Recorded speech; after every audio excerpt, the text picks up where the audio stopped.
Hi, everybody. Thank you for tuning in. Today's a really special day. I have my dear friend, Mr. John Nixon, who is an amazingly talented man, an incredible producer, a great songwriter, an artist in his own right. And he has the podcast that I referred to called Out of the Main. Now, the Docksiders were guests on his podcast about a year ago, and it Mhm. was a wonderful experience for us to talk about all things yacht rock, the thing that kind of introduced us to each other. We met John and his brother and family in person when we played in Grosse Pointe, Michigan at the Right. Ford House. The family Mhm. came out and came to the show. And what's really interesting about the genesis of this project is John has a band called Page 99, and some might say that that's a modern yacht rock Yes. musical venture for you. And I listened to some of his tracks when they were releasing some songs, and I was like, wow, this guy is really good. And as the idea crept in about eventually doing a Docksiders record, all of me was really interested in seeing if John was interested in collaborating on the production side of making a Docksiders album. With that being said, the introduction to you, Mr. John Nixon. Thanks for joining me today to talk about this upcoming Docksiders release. I am going to bring up track number 2. Okay. This track, "Gamble with My Love." And I gotta be honest. When we split the responsibilities, you were working on the music. I was gonna record the vocals, produce the vocals, the background vocals, and add any overdubs that we needed outside of what you were building in the studios. So Right. guitars, Soloist. there was ear That was candy kind of it. things that I Yeah. added, right? Yeah. And then I was gonna mix the album Right. and then we were going to send it out to be mastered. So I didn't put songs in any order throughout this process. I also think it's really interesting to say we started talking. Hmm. I looked at the date on the first Pro Tool session for Making Love, which Mhm. was the first song we did together Yeah. on this record, and it was September 17th.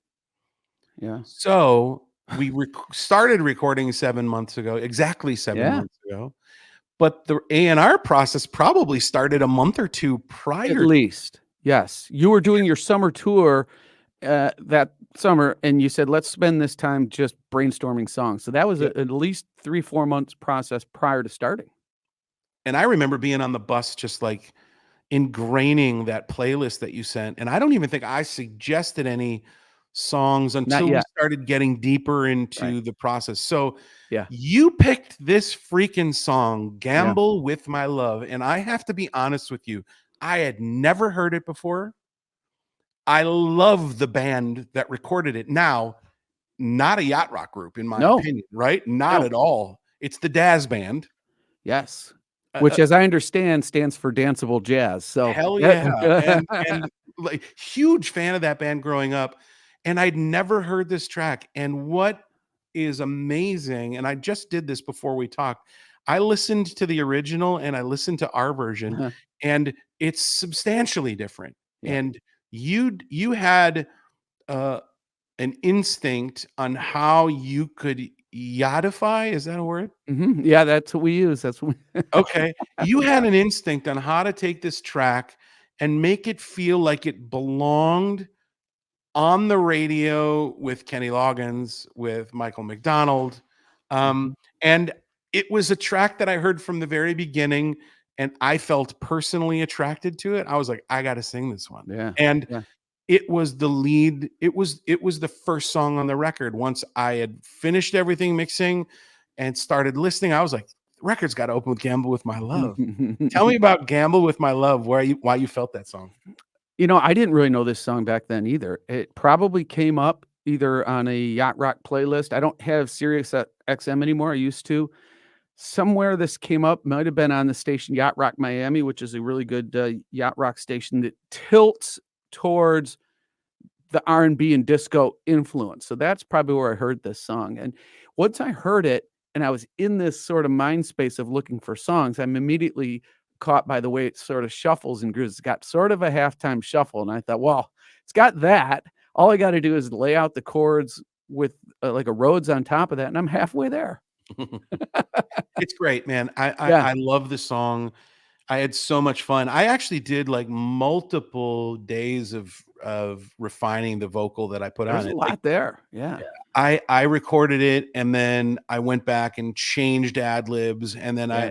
I was mixing and I changed more ad libs. Like I really kind of I kept setting the microphone up and taking it down and then I was like, it's good. And then I was like, "Nah, I gotta fix some other things. And Yeah. so I'm really excited about this track. I'm excited about the whole album, but like this song had a really unique thing because I didn't expect to be in love with the I track like know. this. So kudos to you But for sometimes I having hear a song and I'm like, they're like 80% there, they're 90% there. If they had just done this, this, or this. So it's not a fundamental overhauling of the song in the way it's a reimagining. It's like, man, if they had just made these little things, and that was my approach.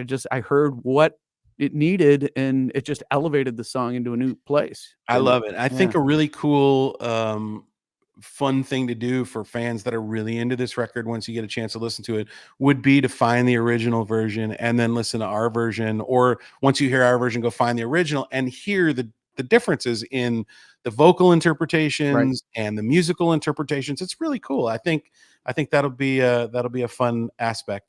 But this should have been Okay. a hit back in the day. People just weren't ready for this type of song out of the Dazz Band. So You're exactly right, yeah. and that was also talked about very early on when you mentioned earlier about how what songs are we gonna find? We wanted to find songs that people might not know, but we're on the cusp, and these, you never know, weird things might happen. Right. Yep. Maybe these songs get some life in a really interesting way.